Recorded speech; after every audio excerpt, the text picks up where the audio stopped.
ಎಲ್ಲ ಸ್ಪರ್ಧಾ ಮಿತ್ರರಿಗೂ ಕ್ರ್ಯಾಕ್ SSC ಎಕ್ಸಾಮ್ ಮ್ಯಾಟ್ SSC ಕನ್ನಡ GK ಯೂಟ್ಯೂಬ್ ಚಾನಲ್ಗೆ ಸ್ವಾಗತ. ಯಾರ್ಯಾರು ನಮ್ಮ ಚಾನಲ್ ಸಬ್ಸ್ಕ್ರೈಬ್ ಮಾಡ್ಕೊಂಡಿಲ್ಲ ಸಬ್ಸ್ಕ್ರೈಬ್ ಮಾಡ್ಕೊಳ್ಳಿ, ಹಾಗೆ ಈ ವಿಡಿಯೋನ ನಿಮ್ಮ ಫ್ರೆಂಡ್ಸ್ಗೂ ಕೂಡ ಶೇರ್ ಮಾಡಿ. ಸೊ ಈಗಾಗಲೇ CHSL ಎಕ್ಸಾಮ್ ನಡೀತಿದೆ.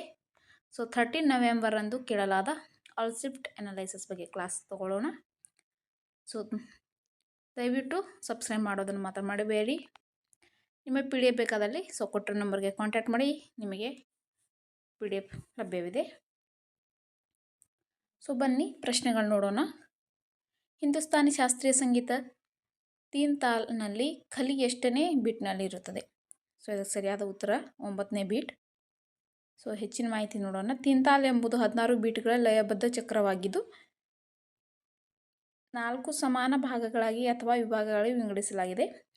ಪ್ರತಿಯೊಂದು 4 ಬೀಟ್ಗಳನ್ನು ಹೊಂದಿರುತ್ತದೆ. ಇದು ಶಾಸ್ತ್ರೀಯ ಸಂಗೀತ, ಅರೆ ಶಾಸ್ತ್ರೀಯ ಪ್ರಕಾರಗಳು ಮತ್ತು ಆಧುನಿಕ ಸಂಯೋಜನೆಗಳಲ್ಲಿಯೂ ಬಳಸಲಾಗುವ ಬಹುಮುಖ ತಾಳವಾಗಿದೆ. ಸೊ ನೋಡಿ, ವಿಭಾಗ ಬೀಟ್ಸ್ ತಾಲಿ, ಖಾಲಿ.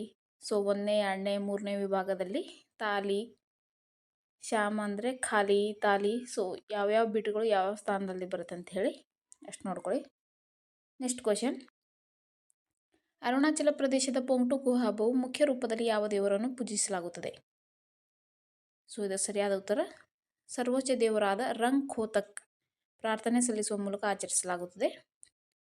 ಸೊ ಹೆಚ್ಚಿನ ಪ್ರಶ್ನೆಗಳು ನೋಡಿ, ಹೆಚ್ಚಿನ ಮಾಹಿತಿ. ಅರುಣಾಚಲ ಪ್ರದೇಶದ ಚಾಂಗ್ಲಾಂಗ್ ಮತ್ತು ತೀರಪ್ ಜಿಲ್ಲೆಗಳಲ್ಲಿ ಕೇಂದ್ರೀಕೃತವಾಗಿರುವ ಟುಟ್ಸಾ ಬುಡಕಟ್ಟು ಜನಾಂಗವು ವಿಶಿಷ್ಟ ಮತ್ತು ವರ್ಣರಂಜಿತ ಸಾಂಸ್ಕೃತಿಕ ಗುರುತನ್ನು ಹೊಂದಿದೆ. ಇದನ್ನು ಅವರ ವಿಭಿನ್ನ ಹಬ್ಬಗಳ ಮೂಲಕ ಕಾಣಬಹುದು.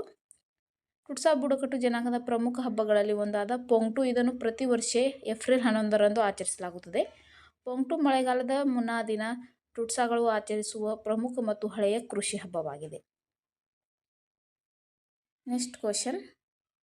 ಸೊ ಕ್ಲಾಸಸ್ ಫಾಸ್ಟ್ ನಡೆಯುತ್ತೆ. ಸೊ ದಯವಿಟ್ಟು ಸಬ್ಸ್ಕ್ರೈಬ್ ಮಾಡ್ಕೊಳ್ಳಿ. ಸೊ ಎಕ್ಸಾಮ್ ನಡೆಯೋವರೆಗೂ ಇದೇ ರೀತಿ ಕ್ಲಾಸಸ್ ನಡೆಯುತ್ತೆ. ಸೊ ನಿಮಗೆ ಇದರ PDF ಕೂಡ ಸಿಗುತ್ತದೆ. ಕೆಳಗಿನವುಗಳಲ್ಲಿ ಶಾಸ್ತ್ರೀಯ ನೃತ್ಯಗಳ ಪ್ರಾರಂಭದ ಐತಿಹಾಸಿಕ ಸಂದರ್ಭಗಳನ್ನು ಕ್ರಮವಾಗಿ ಬರೆಯಿರಿ. ಸೊ ಕ್ರಮವಾಗಿ ಬರೆಯಿರಿ ಕೊಟ್ಟಿದ್ರು. ಸೊ ಇದು ಸರಿಯಾದ ಉತ್ತರ ಭರತನಾಟ್ಯ ಫಸ್ಟ್, ಕಥಕ್, ಮಣಿಪುರಿ, ಮೋಹಿನಿಯಾಟ್ಟಂ ಆಪ್ಷನ್ ಪ್ರಕಾರ. Next question. ಕ್ರಿಕೆಟ್ ಚೆಂಡಿನ ತೂಕ ಮತ್ತು ಸುತ್ತಳತೆಯನ್ನು ಎಲ್ಲ ಪಂದ್ಯಗಳಲ್ಲಿ ಏಕೆ ನಿಯಂತ್ರಿಸಲಾಗುತ್ತದೆ? ಇದಕ್ಕೆ ಸರಿಯಾದ ಉತ್ತರ ನ್ಯಾಯಸಮ್ಮತತೆ, ಸ್ಥಿರತೆ ಮತ್ತು ಆಟಗಾರರ ಸುರಕ್ಷತೆಯನ್ನು ಖಚಿತಪಡಿಸಿಕೊಳ್ಳಲು, ಕಟ್ಟುನಿಟ್ಟಾಗಿ ಇಟ್ಟುಕೊಳ್ಳಲು.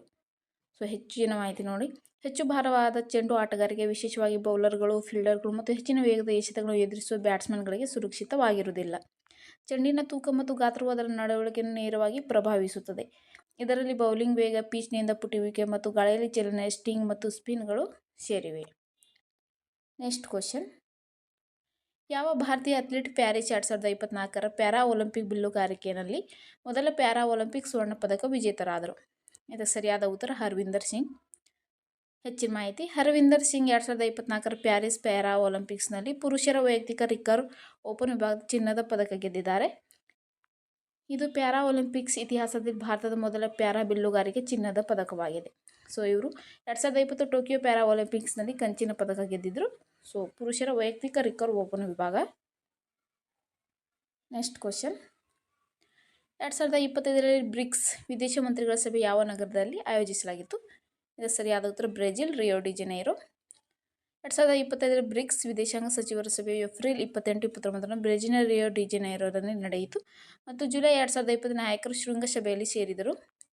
ಬ್ರೆಜಿಲ್ನ ಅಧ್ಯಕ್ಷರಾದ ಲುಲಾ ಇಂಡೋನೇಷ್ಯಾವು ಬ್ರಿಕ್ಸ್ನ ಹೊಸ ಸದಸ್ಯ ಎಂದು ಅಧಿಕೃತವಾಗಿ ಘೋಷಿಸಿದರು. ಬ್ರೆಜಿಲ್, ಭಾರತ, ಚೀನಾ, ರಷ್ಯಾ ಮತ್ತು ದಕ್ಷಿಣ ಆಫ್ರಿಕಾ ಈ ಸಭೆಯಲ್ಲಿ ಭಾಗವಹಿಸಿದವು. ಇಂಡೋನೇಷ್ಯಾ ಅಧಿಕೃತವಾಗಿ ಬ್ರಿಕ್ಸ್ನ 11ನೇ ಸದಸ್ಯ ರಾಷ್ಟ್ರವಾಗಿ ಸೇರಿಕೊಂಡಿತು. Next question. ಕೆಳಗಿನವುಗಳಲ್ಲಿ ಯಾವ ಆಯ್ಕೆ ಹಾಟ್ ಸ್ಟಿರ್ ಪುಸ್ತಕದಲ್ಲಿ ಯಾವುದರ ಬಗ್ಗೆ ವರ್ಣಿಸುತ್ತದೆ? ಸೊ ಕಥನ ರೂಪದಲ್ಲಿ ಪ್ರಶ್ನೆ ಇತ್ತಿದ್ದು. ಸೊ ಇದಕ್ಕೆ ಸರಿಯಾದ ಉತ್ತರ ಕನ್ನಡದ ಸಾಮಾಜಿಕ ಸಮಸ್ಯೆಗಳ ಕುರಿತು ಆಧುನಿಕ ಭಾರತೀಯ ನಾಟಕಗಳ ಸಂಗ್ರಹವಾಗಿದೆ. Next question. ಈ ಕೆಳಗಿನವುಗಳಲ್ಲಿ ಯಾವುದನ್ನು ಸಾಮಾನ್ಯ ಹವಾಮಾನ ಅಂಶ ಎಂದು ಪರಿಗಣಿಸಲಾಗಿಲ್ಲ? ಸೊ ಆಪ್ಷನ್ನಲ್ಲಿ ಮಣ್ಣಿನ pH, ಸಾಯಿಲ್ pH ಅಂತ ಕೊಟ್ಟಿದ್ರು. ಸೊ ಮಣ್ಣಿನ ಆಮ್ಲೀಯತೆ. Next question. 61ನೇ ರಾಷ್ಟ್ರೀಯ ಚೆಸ್ ಚಾಂಪಿಯನ್ಶಿಪ್ ಬಗ್ಗೆ ಕೆಳಗಿನವುಗಳಲ್ಲಿ ಯಾವ ಆಯ್ಕೆ ಸರಿಯಾಗಿದೆ? ಸೊ ಜಾಸ್ತಿ ಪ್ರಶ್ನೆಗಳು ಕಥನ ರೂಪದಲ್ಲಿ ಬರ್ತಿವೆ. 61ನೇ ರಾಷ್ಟ್ರೀಯ chess championship 2024 grand master Karthik Venkataraman ಅವರು ಗೆದ್ದಿದ್ದಾರೆ. ಪಂದ್ಯಾವಳಿಯ ಕೊನೆಯ ಸುತ್ತಿನಲ್ಲಿ ಅವರು ಗ್ರ್ಯಾಂಡ್ ಮಾಸ್ಟರ್ ಮಿತ್ರ ಗುಹಾ ಅವರನ್ನು ಸೋಲಿಸುವ ಮೂಲಕ ಚಾಂಪಿಯನ್ ಆದರು. ಸೊ ಈ 2 ಪಾಯಿಂಟ್ ಕೂಡ ಆಪ್ಷನಲ್ ಇತ್ತು. ಸೊ 2 ಕೂಡ ಕರೆಕ್ಟ್. ಈ ಪಂದ್ಯಾವಳಿಯು 2024ರಲ್ಲಿ ನಡೆದಿದೆ ಎಂದು ಚೆಸ್ ಬೇಸ್ ಇಂಡಿಯಾ ವರದಿ ಮಾಡಿದೆ. ಸೂರ್ಯಶೇಖರ್ ಗಂಗೂಲಿ 2ನೇ ಸ್ಥಾನ ಪಡೆದರು. ಈ ಪಾಯಿಂಟ್ ಕೂಡ ಇತ್ತು. ಅಖಿಲ ಭಾರತ ಚೆಸ್ ಫೆಡರೇಷನ್.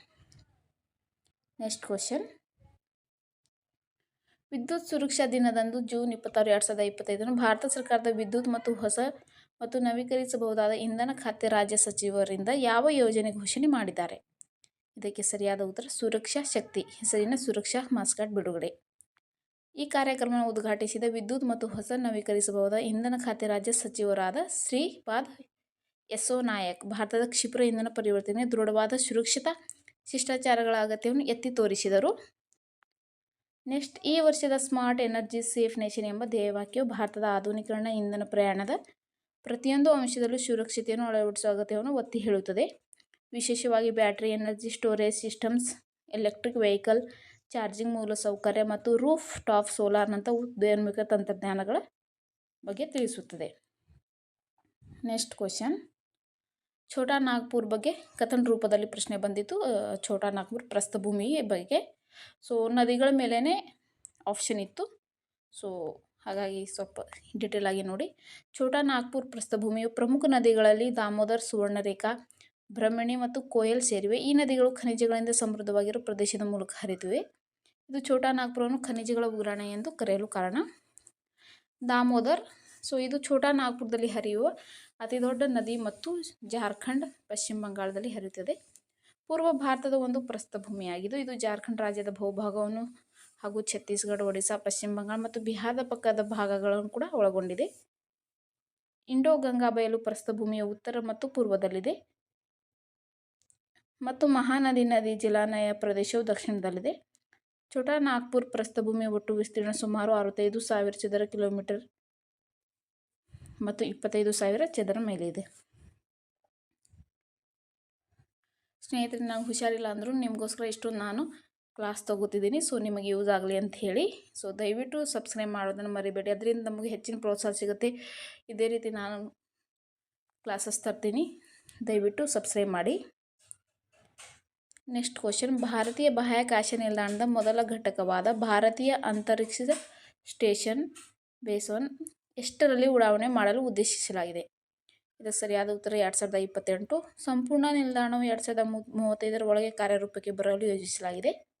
ವೈಜ್ಞಾನಿಕ ಸಂಶೋಧನೆ, ಮೈಕ್ರೋ ಗ್ರಾವಿಟಿ ಅಧ್ಯಯನ ಮತ್ತು ತಂತ್ರಜ್ಞಾನ ಅಭಿವೃದ್ಧಿ ನಿಲ್ದಾಣ ಮುಖ್ಯ ಉದ್ದೇಶಗಳಾಗಿವೆ. ಈ ನಿಲ್ದಾಣದ ನಿರ್ಮಾಣಕ್ಕೆ ಕೇಂದ್ರ ಸರ್ಕಾರ ಅನುಮೋದನೆ ನೀಡಿದೆ ಮತ್ತು ಇದು ಭಾರತೀಯ ಬಾಹ್ಯಾಕಾಶ ದೃಷ್ಟಿಯಿಂದ 2047ನ ಭಾಗವಾಗಿದೆ. Next question. ತುರ್ತು ಪರಿಸ್ಥಿತಿ ಘೋಷಣೆಯನ್ನು ಸಂಸತ್ತಿನ 2 ಸದನಗಳು ಎಷ್ಟು ಸಮಯದೊಳಗೆ ಅನುಮೋದಿಸಬೇಕು? ಸೊ ಇದರ ಸರಿಯಾದ ಉತ್ತರ ಘೋಷಣೆ ದಿನಾಂಕದಿಂದ 1 ತಿಂಗಳು. ಸಂವಿಧಾನವು ರಾಷ್ಟ್ರಪತಿಗಳಿಗೆ ಈ ಕೆಳಗಿನ 3 ರೀತಿಯ ತುರ್ತು ಪರಿಸ್ಥಿತಿಗಳನ್ನು ನಿಭಾಯಿಸಲು ಅಸಾಧಾರಣ ಅಧಿಕಾರಗಳನ್ನು ನೀಡಿದೆ. ರಾಷ್ಟ್ರೀಯ ತುರ್ತು ಪರಿಸ್ಥಿತಿ ಲೇಖನ 352, ರಾಷ್ಟ್ರಪತಿ ಆಳ್ವಿಕೆ ವಿಧಿ 356ರಿಂದ 365, ಆರ್ಥಿಕ ತುರ್ತು ಪರಿಸ್ಥಿತಿ ಲೇಖನ 360. Next question. ರಾಜ್ಯ ವಿಧಾನಸಭೆಗಳಲ್ಲಿ ಆಂಗ್ಲೋ ಇಂಡಿಯನ್ ಪ್ರಾತಿನಿಧ್ಯಕ್ಕೆ ಸಂಬಂಧಿಸಿದ ಯಾವ ಕಥನ ಸರಿಯಾಗಿದೆ? ಸೊ ಇದಕ್ಕೆ ಸರಿಯಾದ ಉತ್ತರ ನೋಡಿ. ವಿಧಾನಸಭೆಗಳಿಗೆ ಆಂಗ್ಲೋ ಇಂಡಿಯನ್ ಸದಸ್ಯ ನಾಮನಿರ್ದೇಶನ ಮಾಡುವ ನಿಬಂಧನೆಯನ್ನು 2020ರಲ್ಲಿ 104ನೇ ಸಂವಿಧಾನಿಕ ತಿದ್ದುಪಡಿ ಕಾಯ್ದೆ ಮೂಲಕ ರದ್ದುಪಡಿಸಲಾಯಿತು. ಸೊ 104ನೇ ಸಂವಿಧಾನ ತಿದ್ದುಪಡಿ ಈ ಪಾಯಿಂಟ್ ಕೊಟ್ಟಿದ್ದರು. ಈ ತಿದ್ದುಪಡಿಯ ಮೊದಲು ಕೆಲವು ರಾಜ್ಯಗಳ ವಿಧಾನಸಭೆ ಆಂಗ್ಲೋ ಇಂಡಿಯನ್ ಸಮುದಾಯದ ಒಬ್ಬ ಸದಸ್ಯನ ರಾಜ್ಯಪಾಲ ನಾಮನಿರ್ದೇಶನ ಮಾಡುತ್ತಿದ್ದರು. ಇದರೊಂದಿಗೆ ಲೋಕಸಭೆಯಲ್ಲಿ ಆಂಗ್ಲೋ ಇಂಡಿಯನ್ ಪ್ರತಿನಿಧಿಗಳನ್ನು ನಾಮನಿರ್ದೇಶನ ಮಾಡುವ ನಿಬಂಧನೆಯು ರದ್ದಾಯಿತು. ಭಾರತೀಯ ಸಂವಿಧಾನದ ಕಲಂ 330ರ ಅಡಿಯಲ್ಲಿ ರಾಜ್ಯ ಶಾಸನ ಸಭೆಗಳಿಗೆ ಆಂಗ್ಲೋ ಇಂಡಿಯನ್ ಸಮುದಾಯಕ್ಕೆ ಸೂಕ್ತ ಪ್ರಾತಿನಿಧ್ಯ ಇಲ್ಲದಿದ್ದರೆ ರಾಜ್ಯಪಾಲರು ಆ ಸಮುದಾಯದ ಒಬ್ಬ ಸದಸ್ಯನ ನಾಮನಿರ್ದೇಶನ ಮಾಡುವ ಅಧಿಕಾರ ಹೊಂದಿದ್ದರು. ಸೊ ಆಂಗ್ಲೋ ಇಂಡಿಯನ್, ಸೊ ಇದು ರದ್ದಾಗಿದೆ. Next question. ಯಾವ ಯೋಜನೆಗಳು ಅಂಚೆ ಕಚೇರಿ ಸಿಬ್ಬಂದಿ ಅಂದರೆ ಪೋಸ್ಟ್ಮನ್ಗಳ ಮೂಲಕ ಆರ್ಥಿಕ ಸೇವೆಗಳನ್ನು ಬೆಂಬಲಿಸುತ್ತದೆ? ಸೊ ಆಪ್ಷನಲ್ಲಿ IPPB ಇತ್ತು. So Indian post payment bank, India post payment bank ಎಂದರೆ ವಿಕಿಪೀಡಿಯಾ ಭಾರತ ಸರ್ಕಾರದ ಸಂವಹನ ಸಚಿವಾಲಯದ ಅಡಿಯಲ್ಲಿ ಬರುವ ಒಂದು ಪಾವತಿ ಬ್ಯಾಂಕ್ ಆಗಿದೆ. ಇದನ್ನು 2018ರಲ್ಲಿ ಪ್ರಾರಂಭಿಸಲಾಯಿತು. ಅಂಚೆ ಇಲಾಖೆಯ ಬೃಹತ್ ಜಾಲವನ್ನು ಬಳಸಿಕೊಂಡು ಬ್ಯಾಂಕಿಂಗ್ ಸೇವೆಗಳನ್ನು ಎಲ್ಲರಿಗೂ ತಲುಪಿಸುವುದು ಇದರ ಮುಖ್ಯ ಉದ್ದೇಶವಾಗಿದೆ. ನೆಕ್ಸ್ಟ್ ಕ್ವಶನ್, ಕಲ್ಬೆಲೆಯ ನೃತ್ಯ ಯಾವ ಗೀತೆಯನ್ನು ಪ್ರದರ್ಶಿಸುತ್ತದೆ? ಸೊ ಇದಕ್ಕೆ ಸರಿಯಾದ ಉತ್ತರ, ಸೊ ಆಪ್ಷನಲ್ಲಿ ನವಿಲು, ಹಾವು, ಚೇಳು ಈ ರೀತಿ ಕೊಟ್ಟಿದ್ದರು. ಸೊ ಇದಕ್ಕೆ ಸರಿಯಾದ ಉತ್ತರ ಹಾವಿನ ಚೇನಲ್ಲೇ. ಸೊ ಒಂದು ಮೋಡಿ ಮಾಡುವ ನೃತ್ಯವಾಗಿದೆ. ಕಲ್ಬೆಲೆಯ ನೃತ್ಯ ರಾಜಸ್ಥಾನ ಜಾನಪದ ನೃತ್ಯವಾಗಿದ್ದು ಅಲ್ಲಿ ಮಾರಿ ಬುಡಕಟ್ಟಾದ ಕಲ್ಬೆಲಿಯ ಸಮುದಾಯಕ್ಕೆ ಸೇರಿದೆ. ಇದನ್ನು 2010ರಲ್ಲಿ ಯುನೆಸ್ಕೋ ಕಲ್ಬೆಲಿಯ ಜಾನಪದ ಹಾಡುಗಳು ಮತ್ತು ನೃತ್ಯಗಳನ್ನು ತನ್ನ ಅಮೂರ್ತ ಸಾಂಸ್ಕೃತಿಕ ಪರಂಪರೆಯ ಪಟ್ಟಿಯಲ್ಲಿ ಸೇರಿಸಿದೆ. ಎಷ್ಟರಲ್ಲಿ? 2010ರಲ್ಲಿ. ನೆಕ್ಸ್ಟ್ ಕ್ವಶನ್, 2025ರಲ್ಲಿ ಮ್ಯಾಂಗ್ರೋವ್ ಕೋಶವು ಯಾವ ಭಾರತೀಯ ರಾಜ್ಯಕ್ಕೆ ಸಂಬಂಧಿಸಿದೆ? ಇದಕ್ಕೆ ಸರಿಯಾದ ಉತ್ತರ ಮಹಾರಾಷ್ಟ್ರ. ತುಂಬ ಜನ ಪಶ್ಚಿಮ ಬಂಗಾಳ ಹಾಕಿರ್ತೀರ. ಸೊ ಆನ್ಸರ್ ರಾಂಗ್ ಅದು. ಸೊ ಮಹಾರಾಷ್ಟ್ರ ಸರಿಯಾದ ಉತ್ತರ. ನೆಕ್ಸ್ಟ್ ಕ್ವಶನ್, IMD ವಿಶ್ವ ಸ್ಪರ್ಧಾತ್ಮಕ ಶ್ರೇಯಾಂಕದ ಪ್ರಕಾರ ಸ್ವಿಟ್ಜರ್ಲ್ಯಾಂಡ್ 2024 ಮತ್ತು 2025 2 ವರ್ಷಗಳಲ್ಲಿ ವಿಶ್ವ ಪ್ರತಿಭಾ ಶ್ರೇಯಾಂಕ ವಿಭಾಗದಲ್ಲಿ ಮೊದಲ ಸ್ಥಾನ ಗಳಿಸಿದೆ. ಸೊ ಯಾವ ವಿಭಾಗದಲ್ಲಿ ಅಂದರೆ ಇನ್ಫ್ರಾಸ್ಟ್ರಕ್ಚರ್ ಅಂದರೆ ಮೂಲಸೌಕರ್ಯದಲ್ಲಿ. ನೆಕ್ಸ್ಟ್ ಕ್ವಶನ್, ಯಾವ ಸಂವಿಧಾನಿಕ ವಿಧಾನ ಭಾರತೀಯ ಸಂವಿಧಾನದ 370ನೇ ವಿಧಿ ಜಮ್ಮು ಮತ್ತು ಕಾಶ್ಮೀರಕ್ಕೆ ವಿಶೇಷ ಸ್ಥಾನಮಾನವನ್ನು ರದ್ದುಪಡಿಸಿತು? ಸೊ ಅಧ್ಯಕ್ಷೀಯ ಆದೇಶ ಅಥವಾ ಸಂಸತ್ ಅಂತ ಹೇಳ್ಬೋದು. ಸೊ 2023ರಲ್ಲಿ ಭಾರತ ಸರ್ವೋಚ್ಚ ನ್ಯಾಯಾಲಯವು ಸಂವಿಧಾನದ 370ನೇ ವಿಧಿಯನ್ನು ರದ್ದುಗೊಳಿಸಿದೆ. ಇದು ಕೇಂದ್ರ ಸರ್ಕಾರದ ನಿರ್ಧಾರವನ್ನು ಎತ್ತಿ ಹಿಡಿಯಿತು. ಸಂವಿಧಾನದ 370ನೇ ವಿಧಿಯನ್ನು ಭಾರತದ ಸಂಸತ್ತು 2019ರಲ್ಲಿ ರದ್ದುಗೊಳಿಸಿತು. ಸ್ನೇಹಿತರೆ, ಇವತ್ತಿಂದು ಇಷ್ಟು ಪ್ರಶ್ನೆಗಳಾಗಿವೆ. ಅದರಲ್ಲಿ ದಯವಿಟ್ಟು ಕ್ಷಮಿಸಿ. ಸೊ ಯಾರ್ಯಾರು ನಮ್ಮ ಚಾನಲ್ ಸಬ್ಸ್ಕ್ರೈಬ್ ಮಾಡ್ಕೊಂಡು ದಯವಿಟ್ಟು ಸಬ್ಸ್ಕ್ರೈಬ್ ಮಾಡ್ಕೊಳ್ಳಿ. ಹಾಗೆ ಈ ವಿಡಿಯೋನಲ್ಲಿ ಫ್ರೆಂಡ್ಸ್ಗೂ ಕೂಡ ಶೇರ್ ಮಾಡಿ. ಹಾಗೆ ಕಮೆಂಟ್ ಬಾಕ್ಸ್ನಲ್ಲಿ ಜೈ ಹಿಂದ್ ಅಂತ ಹೇಳಿ ಕಮೆಂಟ್ ಮಾಡಿ. ಸೊ ಸಿಗ್ತೀವಿ ಮುಂದಿನ ವಿಡಿಯೋದಲ್ಲಿ. ಪೂರ್ತಿ ವಿಡಿಯೋ ನೋಡೋದಕ್ಕಾಗಿ ಎಲ್ಲರಿಗೂ ಧನ್ಯವಾದಗಳು.